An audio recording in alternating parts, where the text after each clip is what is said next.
ফকির মিসকিনকে খেতে দেওয়া, দান করা, এটা হচ্ছে মানুষের জীবনে সবচেয়ে ভালো কাজ। মানুষের জীবনে দ্বিতীয় ভালো কাজ হচ্ছে সালাম দেওয়া। সালাম দেয় যে সে জান্নাতে যাবে, সালাম দেয় না যে সে জাহান্নামে যাবে। সালাম দেয় যে সে সবচেয়ে ভালো মানুষ, সালাম দেয় না যে সে কৃপণ খারাপ মানুষ। বলছিলাম রাসূল সাল্লাল্লাহু আলাইহি সাল্লাম যা বলেন তাতে ইহুদি খ্রিস্টান মহিলাদের দাম দেয়নি। আবু হুরায়রা রাদিয়াল্লাহু তাআলা আনহু বলেন, রাসূল সাল্লাল্লাহু আলাইহি সাল্লাম বলেছেন, ইন্নাল ইয়াহুদ এজা হাজাতিল মারাত, যখনই তাদের কোনো মহিলা ঋতুবতী হতো তখন ইহুদিরা তাদের সাথে খেত না, তাদেরকে বিছানে রাখতো না, তাদেরকে বাড়ির পিছনে রেখে আসতো। এখনো তাদের এই নীতি আছে।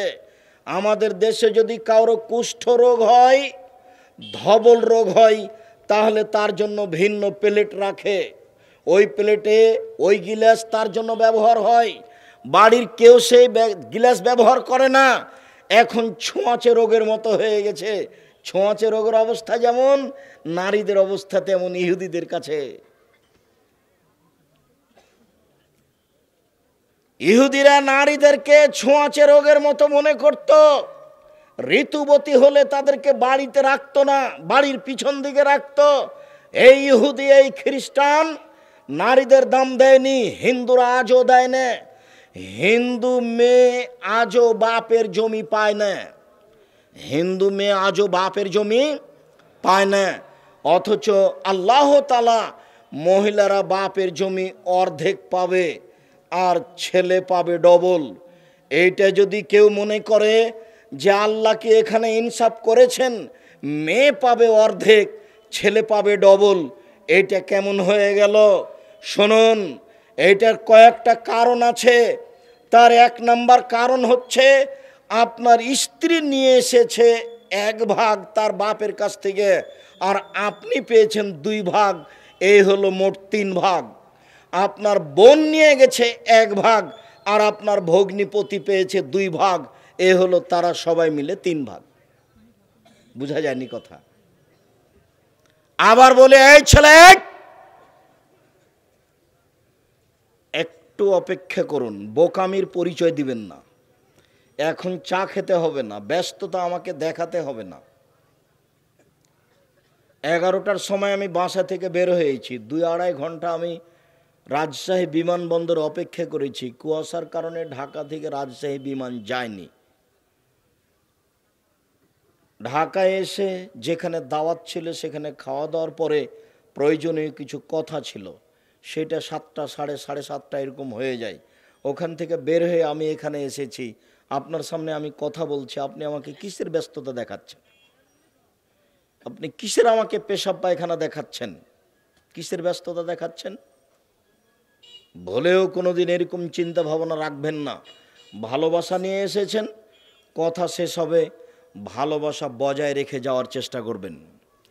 উপস্থিত বৈঠকের দিনই মুসলিম বোন, কথা বন্ধ করুন। এই মেয়ে, তোমাকেই বলছি, কথা বলছো কেন? আপনি মুসলিম মহিলা এসেছেন, অপেক্ষা করুন, আপনার জন্যই কথা বলছি। শুনুন, আপনার জন্যই কথা বলছি। উপস্থিত বৈঠকের মুসলিম বোন, আপনি খেয়াল করুন, আপনার জন্যই কথা বলছি। এদিকে দেখুন, কেউ যদি বলে যে ইসলাম কি মহিলাদের সাথে ঠিক আচরণ করেছে, মেয়ে পাবে অর্ধেক, 3 ভাগের 1 ভাগ পাবে মেয়ে আর 2 ভাগ পাবে ছেলে, তো বাহ্যিকে তো মনে হচ্ছে যে ইনসাফ হয়নি। কিন্তু তোমার বোন নিল 1 ভাগ, আর তোমার ভগ্নিপতি তার বাপের জমি পেয়েছে 2 ভাগ, তো তোমার বোন আর তোমার ভগ্নিপতি 2 জন মিলে কত হলো? 3। এবার তুমি পেয়েছো 2 ভাগ আর তোমার স্ত্রী নিয়ে এসেছে 1 ভাগ, কত হলো? 3। তো মোলের ওপরে সব ঠিক নেই? ঠিক আছে। এইবার আরো তোমার ভাগটা ডবল কেন? তোমার বোনের ভাগ অর্ধেক কেন? তোমার বাপ মারা গেলে তোমার বাপের যত আত্মীয় স্বজন বন্ধু বান্ধব ছিল সব তোমার বাড়িতে আসবে, তোমার বোনের বাড়ি যাবে না, কেননা এটাই হলো তোমার বাপের বাড়ি। আর তোমার বোনের বাড়ি তোমার বাপের বাড়ি নয়। তাহলে সব মেহমানকে দেখাশোনা খাওয়া দাওয়া কাকে করাতে হবে? তোমার ভাইকে। এই জন্য জমি এখানে বেশি। 2, 3, তোমার বোন যদি তালাকপ্রাপ্তা হয়ে যায় বা তোমার ভগ্নিপতি দুলাভাই যদি মারা যায়, তাহলে তোমার বোন কোথায় আসবে? ভাইয়ের কাছে চলে আসবে, তোমার কাছে চলে আসবে। তো যদি অর্ধেক হয়ে গিয়ে থাকে তাহলে তো এখানে সমস্যা আছে। এখন বেশি জমি তোমার ভাইয়ের কাছে তোমার কাছে আছে, যাতে করে তোমার বোন এখানে সহজেই জীবিকা নির্বাহ করতে পারে, তুমি যেন পয়সা খরচ করে তার আবার বিবাহ দিতে পারো। না বুঝে চিন্তা ভাবনা করলে মনে হবে ইসলাম মনে হয় এখানে ইনসাফ করেনি। ইসলামী একমাত্র মহিলাদের মর্যাদা উল্লেখ করেছে। কয়েকটা আয়াত, কয়েকটা হাদিস আপনাকে আমি শোনাই। মর্যাদা মহিলাদেরকেই রক্ষা করতে হবে, অন্য কেউ রক্ষা করতে পারবে না। মর্যাদা যাকে দেওয়া হয়েছে তাকেই রক্ষা করতে হবে, মর্যাদা যাকে দেওয়া হয়েছে তাকে রক্ষা করতে হবে। এইগুলা, এই 1 বোতল পানি আপনাকে দেওয়া হয়েছে, তো পানি রক্ষা আপনি করবেন না আমি করব? আপনি যদি বোতলটা নিয়ে পানিতে ড্রেনে ফেলে দেন তাহলে রক্ষা তো আপনি করলেন না। মহান আল্লাহ বলেন, অকারনা ফি বুয়ুতিকুন্না ওয়ালা তাবাররাজনা তাবারুজাল জাহিলিয়াতিল উলা। হে মুসলিম মহিলা, তোমরা বাড়িতে থাকো। বন্যতার যুগে, বর্বরতার যুগে, অসভ্যতার যুগে নারীরা যেভাবে প্রদর্শনী দিয়ে চলতো সেভাবে চলো না। এটা আল্লাহর প্রথম আদেশ নারীদের মর্যাদা রক্ষা করার জন্য। নারী যদি হাট বাজার করতে চায় তাহলে তাদের মর্যাদা রক্ষা হবে না। নারী যদি ব্যবসা বাণিজ্য করে টাকা ইনকাম করতে চায়, নারী যদি চাকরি করে টাকা ইনকাম করতে চায়, তাহলে সে তার মর্যাদা রক্ষা করতে পারে না। মুহাম্মদ সাল্লাল্লাহু আলাইহি সাল্লাম বিদায় ভাষণের সময় বলেছিলেন, হে মানুষ, ফাত্তাকুল্লাহ ফিন্নিসায়ে, তোমরা মহিলাদের ব্যাপারে আল্লাহকে ভয় করো। ইন্নাকুম আখাযতুমুহুন্না বিকালিমাতিল্লাহ, তোমরা তাদেরকে নিয়ে এসেছো আল্লাহর কালেমায়, মানে বিবাহ পড়িয়ে। ওয়াস্তাহলালতুম ফুরুজাহুন্না বিআমানিল্লাহ, তোমরা আল্লাহর নিরাপত্তায়, আল্লাহর কালেমার মাধ্যমে তাদের সাথে সংসার করা বৈধ করেছো। অতএব আমার শেষ ভাষণের কথা মনে রেখো, আলাইকুম রিজকুহুন্না কিসওয়াতুহুন্না, তোমাদের উপরে রয়েছে তাদের খাওয়ার দায়িত্ব, তোমাদের উপরে রয়েছে তাদের থাকার দায়িত্ব। তাদের থাকার ব্যবস্থা করে দিতে হবে, তাদের খাওয়ার ব্যবস্থা করে দিতে হবে, তাদের পোশাক পাতির ব্যবস্থা করে দিতে হবে। এই দায়িত্ব পুরুষের। গার্মেন্টসে চাকরি করে স্বামীর সংসার দেখতে হবে, এরকম আদেশ আল্লাহ করেননি। চাকরি করে পয়সা ইনকাম করে স্বামীর সাথে পাল্লা দিয়ে সংসার করতে হবে, এই কথা আল্লাহ বলেননি। ব্যাংকে চাকরি করে টাকা ইনকাম করে সংসার গুটাতে হবে, এই কথা আল্লাহ বলেননি। নিজের পায়ে দাঁড়াতে হবে মহিলাকে, এই কথা আল্লাহ বলেননি। ইস্টাবলিশড হতে হবে মহিলাকে, এরকম ভাষা আল্লাহ ব্যবহার করেননি। শুনুন, ওই দিন মহিলা তার মর্যাদা ফিরিয়ে পেতে পারে যেদিন মহিলা বুঝবে আমাকে বাড়িতে থাকতে হবে, স্বামীর সংসার গুটাতে হবে, স্বামীর সেবা দিতে হবে, বাচ্চা লালন পালন করতে হবে, এটাই আমার কাজ। আমার কথা যারা ভুল বুঝেছে তাদেরকে আমার বক্তব্য আবার শুনতে হবে। আমি নারীদের মর্যাদার অবমাননা করেছি, এদেশের নারীদের অপমান আমি করেছি, এই কথা ভুল। আমি বলেছি নারীদেরকে স্বামী সেবার জন্য এবং বাচ্চা প্রসবের জন্য সৃষ্টি করা হয়েছে, চাকরির জন্য নয়, পয়সা উপার্জনের নয়। এই কথা আমি বলিনি, এই কথা আল্লাহ তাআলা বলেছেন। আল্লাহ তাআলা বলেন, হে পৃথিবীর মানুষ, নিসাউকুম হারসুল লাকুম ফাতু হারসাকুম আন্না শিতুম, তোমাদের স্ত্রী তোমাদের জমি, তোমাদের স্ত্রী তোমাদের ক্ষেত, তোমরা তোমাদের জমিতে আসো তোমাদের ইচ্ছে মতো, তোমরা স্ত্রীর সাথে সংসার করে সন্তান উৎপাদন করো। সন্তান উৎপাদনের দায়িত্বে নারী রয়েছে। ওকে বাচ্চাকে দুধ খাওয়াতে হবে, ওকে বাচ্চাকে লালন পালন করতে হবে। বাচ্চা মানুষ করার জন্যই নারীকে সৃষ্টি করা হয়েছে। স্বামীকে শান্তি তৃপ্তি দেওয়ার জন্য নারীকে সৃষ্টি করা হয়েছে। অমিন আয়াতিহান খালাকালাকুম মিন আনফুসিকুম আজওয়াজান লিতাসকুনু ইলাইহা। পৃথিবীর মানুষ তোমাদের স্ত্রীদেরকে তোমাদের পক্ষ থেকে, তোমাদের পাশ থেকে সৃষ্টি করা হয়েছে তোমাদের শান্তি দেওয়ার জন্য, তোমাদের তৃপ্তি দেওয়ার জন্য। নারীকে তার স্বামীকে তৃপ্তি দেওয়ার জন্য সৃষ্টি করা হয়েছে। এ কথাই চূড়ান্ত। আমি যেটা বলেছি সেটা এখন নয়, কিয়ামত পর্যন্ত চূড়ান্ত। যারা বুঝেনি তারাই আমার বিরোধিতা করেছে। তোমার মতো লোক দিন রাত যদি আব্দুর রাজ্জাক বিন ইউসুফের বিরুদ্ধে বলে, আমি তোমার কথার সরিষা সমপরিমাণ ভ্রুক্ষেপ করি না। আমার জীবনে আমি অপ্রয়োজনীয় কথা বলি, এটা আমার মনে বলে না। আমি কোনো একটা কথা না দেখে বলি, এটা আমার মনে বলে না। তবে আমি মানুষ, আমার কোনো জায়গাতে ভুল থাকতে পারে। তবে আপনি অত স্বাভাবিকভাবে ভাববেন না যে আমি নারীদের মর্যাদার হানি করেছি। নারীদেরকে বাচ্চা মানুষ করার জন্য, বাচ্চা জন্ম দেওয়ার জন্য সৃষ্টি করা হয়েছে, এটাই চূড়ান্ত। স্বামীকে শান্তি তৃপ্তি দেওয়ার জন্য নারীকে সৃষ্টি করা হয়েছে, এটাই চূড়ান্ত। তাকে পয়সা উপার্জন করতে হবে, তাকে চাকরি করতে হবে, তাকে হাট বাজার করতে হবে, তাকে অফিস আদালত করতে হবে। এর জন্য নারীকে সৃষ্টি করা হয়নি। প্রায় অফিসার নারী, এগুলো হচ্ছে জাহেলিয়াত। জাহেলিয়াত আবার ফিরে এসেছে। মানুষ মেয়েকে মাটিতে কয়দিন পরে পুঁতে দেবে, এ কথাই ঠিক। নারী মনে করছে গার্মেন্টসে চাকরি করে আমি পয়সা উপার্জন করছি, আমি মনে হয় ভালো একটা কাজ করছি। নারী মনে করছে আমি একজন বড় অফিসার, আমি পয়সা ইনকাম করি, আমি মনে হয় ভালো কাজ করছি। জি না, ভুল হিসাব। বিদায় হজের ভাষণে বুখারী মুসলিমের হাদিস, রাসূল সাল্লাল্লাহু আলাইহি ওয়াসাল্লাম বলেছেন, পৃথিবীর মানুষ শুনে রেখো, স্ত্রীদের দায়িত্বে তুমি, রুজির ব্যবস্থা তুমি করবে, থাকার ব্যবস্থা তুমি করবে। এই দায়িত্ব নারীর উপরে দেওয়া হয়নি। নারী যখন বাড়িতে থাকবে তখনই তার মর্যাদাকে রক্ষা করতে পারে। এছাড়া বিকল্প পথে তার মর্যাদা রক্ষা করার কোনো পথ নেই। ও কি বাড়ি থেকে বের হবে না? বাড়ি থেকে বের হবে, সে ব্যবস্থা আল্লাহ বলছেন, ইয়া আইয়ুহান নবী কুল্লি আজওয়াজিকা ওয়া বানাতিকা নিসাইল মুমিনিন। হে মোহাম্মদ সাল্লাল্লাহু আলাইহি সাল্লাম, আপনি আপনার স্ত্রীদেরকে, আপনি আপনার মেয়েদেরকে বলে দেন, তারা যখন বাড়ি থেকে বের হবে তখন বোরকা পরে, মুখের উপরে কাপড় ঝুলিয়ে দিয়ে পর্দা করে বের হবে। এটা আল্লাহর আদেশ। এই মেয়ে, এই তুমি যে ফ্যাশন বোরকা পরে আছো, এটা তোমার পর্দা হলো? তুমি যে গায়ে আঁটো সাঁটো বোরকা পরে আছো, এটা তোমার পর্দা হলো? উপস্থিত বৈঠকের মুসলিম বোন, আপনাকে আমি খাটো করিনি, আপনাকে আমি অপমান করার জন্য রাজশাহী থেকে আসিনি। আপনাকে আমি মূল্যায়ন করতে চাই। আপনাকে তো আমি দেখতে চাই খাদিজার মতো, আপনাকে আমি দেখতে চাই আয়েশার মতো। আপনার অবস্থা এরকম কেন হবে? আপনি বাজার করা শিখবেন কেন? বাজার করা পড়ে থাক।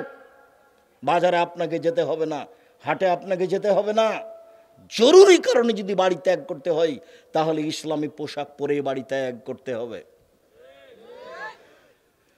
শুধু তাই নয়, যদি কোনো মানুষের সাথে কথা বলতে হয় তাহলে অন্তরাল থেকে বলতে হবে। আল্লাহ তাআলা বলেন, ওয়াইদা সাআলতুমুহুন্না মাতান ফাসআলুহুন্না মিন ওরাই হিজাব। পৃথিবীর মানুষ, তোমরা যদি কোনো মহিলাকে কিছু বলো, তাদের কাছে যদি কিছু নিতে হয়, তাদের যদি কোনো জিজ্ঞাসা করতে হয়, তাহলে অন্তরাল আড় থেকে বলতে হবে। এটাই হবে তোমাদের অন্তরের জন্য পবিত্রতা, তাদের জন্য পবিত্রতা। খোলা মাঠে ভদ্রলোক, মহিলা কলেজের প্রিন্সিপাল আবার তাহাজ্জুদ পড়ে। মেয়ে নগ্ন হয়ে স্কুল কলেজে যায়, আবার তিন চিল্লা দেয়। ধর্ম পাগল হয়ে গেছে। धर्म राजशाही चांपाइनबाबगंज हवाई लड्डू दोनों हाथ में लड्डू है, जो चाहे उसको खा ले, जो चाहे उसको छोड़ दे। ভুল হিসাব। রাসূল সাল্লাল্লাহু আলাইহি সাল্লামের পদ্ধতিতেই ফিরে আসতে হবে, এর বিকল্প কোনো পথ নেই। সম্মানিত দিনী বোন, রাসূল সাল্লাল্লাহু আলাইহি সাল্লাম বললেন, মা তারাকতু বাদি ফিতনাতান আজার আলা রিজাল মিনান নিসায়ে। আমার জীবনে আমি ছাড়িনি কোনো বস্তু যেটা পুরুষের জন্য বেশি বিপজ্জনক হতে পারে নারীদের চেয়ে। আমার জীবনে আমি ছাড়িনি কোনো বস্তু যেটা পুরুষের জন্য বেশি বিপজ্জনক হতে পারে নারীদের চেয়ে। আমার জীবনে আমি ছাড়িনি কোনো বস্তু যেটা পুরুষের জন্য বেশি বিপজ্জনক হতে পারে নারীদের চেয়ে। এই কথা বলে আল্লাহর নবীকে নারীদের মর্যাদার হানি করলেন। হাদিস তো বুখারী মুসলিম। তার মানে তিনি বলতে চাইলেন, সাবধান, তুমি বাড়ির বাইরে গেলে পুরুষের ক্ষতি হবে। সাবধান, তুমি মিঠা করে কথা বললে পুরুষের ক্ষতি হবে, নরম করে কথা বলা হবে না। কতদিন আমি বললাম যে আপনার বাড়িতে আপনার স্বামীর মোবাইলে রিং হচ্ছে, ধরবেন না। রিং হতে হতে হতে বন্ধ হয়ে যাক, তবে আপনি ধরবেন না। কোনো সময় যদি ধরেনও তাহলে আসসালামু আলাইকুম, জি কে বলছিলেন, এখন বাড়িতে নেই, পরে কথা বলবেন, এই বলে কথা আপনি শেষ করবেন। আপনি যদি বলেন ভাইয়া কি বলছিলেন ভাইয়া, তাহলে আপনার নাম্বারটা ধরে রাখবে।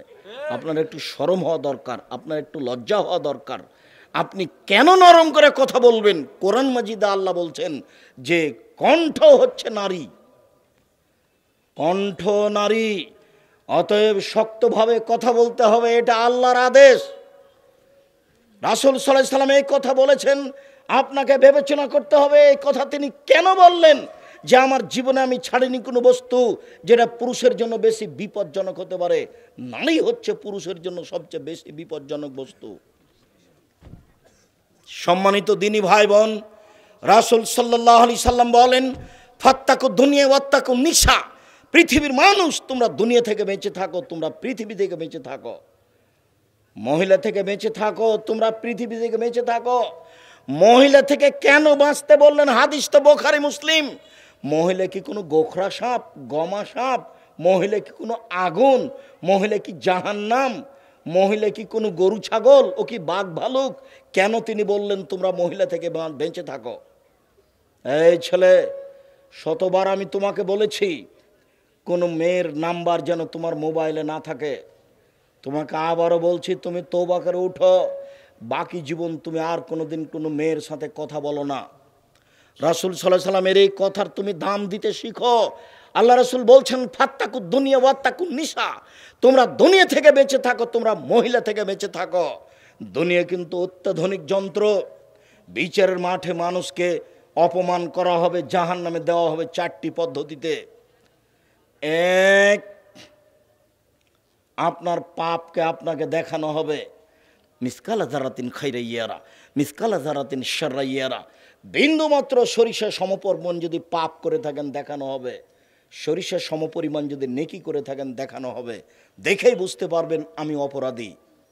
2, বিচারের মাঠে আপনার আমলনামা 99টা বিশাল বিশাল খাতা আপনার হাতে দিয়ে বলা হবে, ইকরা কেতাবাক, তুমি তোমার আমলনামা নিজেই পড়ো। আপনি আরবি জানলেও পড়তে পারবেন, না জানলেও পড়তে পারবেন। পড়বেন আর বলবেন, মালে হাদাল কিতাব লা ইগাদিরু সাগীরাতান ওয়ালা কাবীরা, কি আশ্চর্য ধরনের বই, জীবনের ছোট কথা লেখা আছে, বড় কথা লেখা আছে।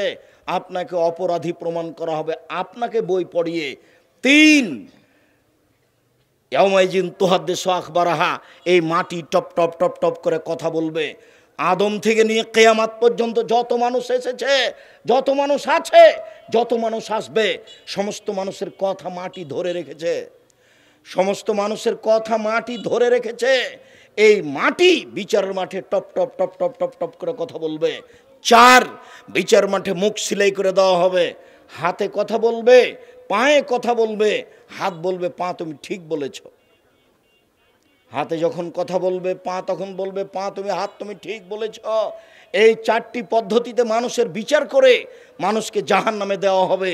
এই মাটি হচ্ছে অত্যাধুনিক যন্ত্র, যার জন্য আল্লাহর নবী বলছেন তোমরা মহিলা থেকে বেঁচে থাকো এবং পৃথিবী থেকে বেঁচে থাকো।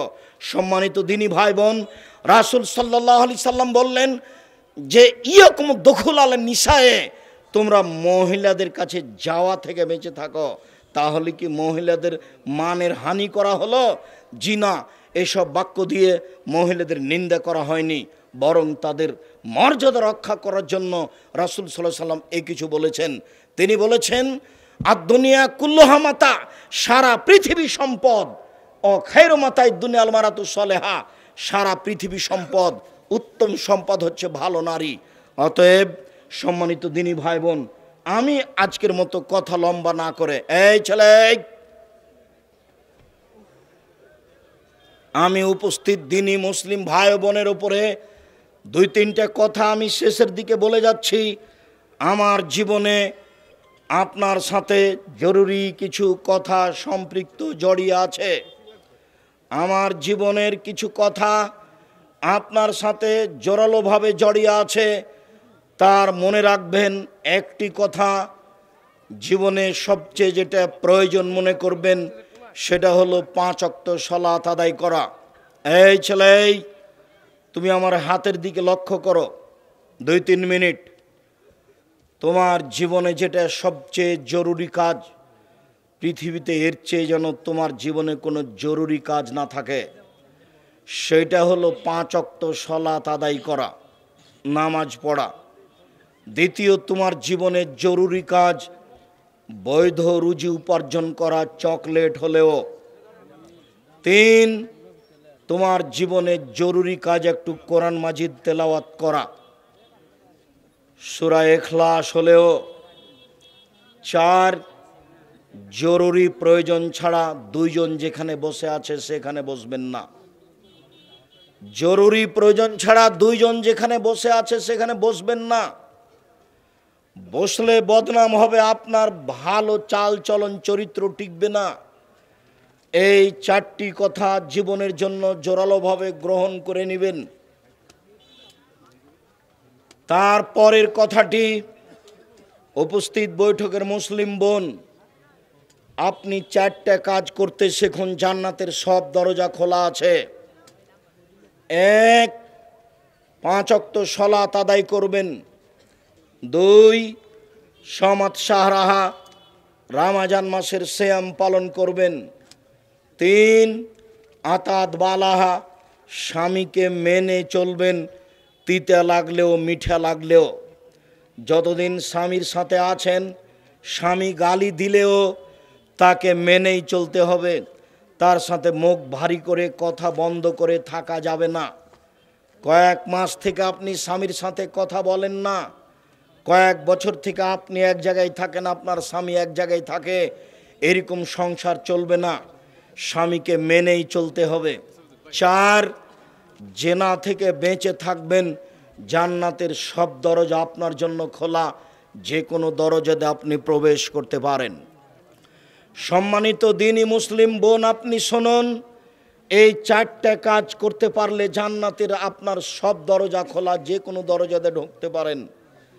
আর যদি কোনো মহিলার জেনা হয়ে যায়, তাহলে আজ থেকে তোবা করুন। আপনার তোবার কারণে এই পাপকে আল্লাহ নেকি দিয়ে পূর্ণ করে দিবেন। এই কথা আল্লাহ বলেছেন, এই কথা নবী বলেছেন। অতএব আপনি এই 4টা কথা মেনে চলার চেষ্টা করুন। 1, জেনায় লিপ্ত হবেন না। 2, স্বামীকে মেনে চলবেন। 3, রমজান মাসের সিয়াম পালন করবেন। 4, 5 ওয়াক্ত সালাত আদায় করবেন। জান্নাতের সব দরজা খোলা থাকবে ইনশাআল্লাহ। সম্মানিত দ্বীনি ভাই বোন, আমার শেষ কথাটি মনে রাখবেন, জামিয়া সালাফিয়ার জন্য দোয়া করবেন।